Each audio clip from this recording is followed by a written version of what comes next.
कहते हैं अगर परमात्मा की राह पर चलना है, उस परमात्मा के द्वार तक पहुंचना है, तो इस मनुष्य को अपना अभिमान छोड़ना ही पड़ेगा।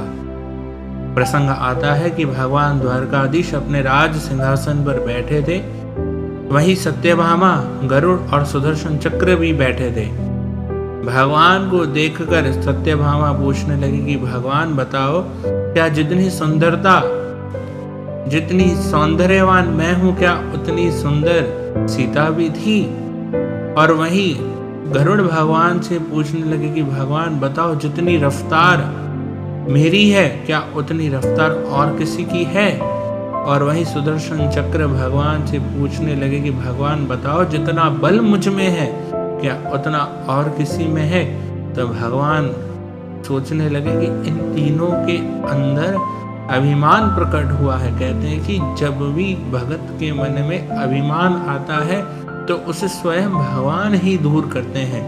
तो भगवान ने गरुड़ को आज्ञा दी कि जाओ, जाकर के हनुमान को बुलाकर आओ और कहो कि भगवान राम तुम्हें सीता माता के साथ द्वारका में बुला रहे हैं। और सुदर्शन चक्र को कहा कि जाओ, मेरे महल के बाहर पहरा दो और बिना मेरी आज्ञा के किसी को आने मत देना।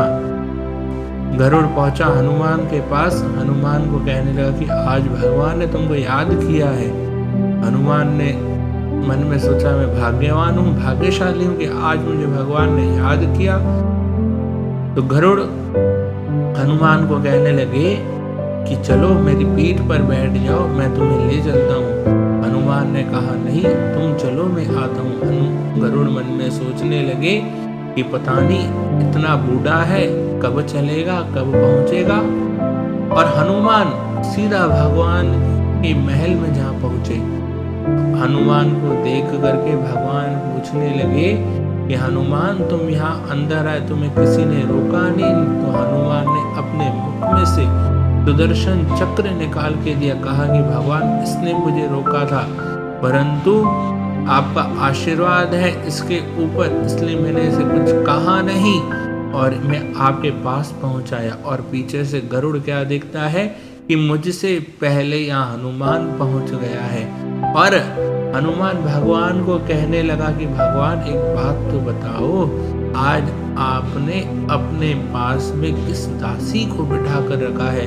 जब ये सुना सत्यभामा ने, तो सत्यभामा समझ गई कि मुझसे भी सौंदर्यवान कोई थी तो सीता थी। तो कहने का तात्पर्य यह है कि इस कौतुक से भगवान ने सत्यभामा का, गरुड़ का और सुदर्शन चक्र का, तीनों का अभिमान दूर किया। इसलिए उस परमात्मा की राह पर चलना है, इस आस्था पथ पर चलना है, तो हमें क्या करना पड़ेगा?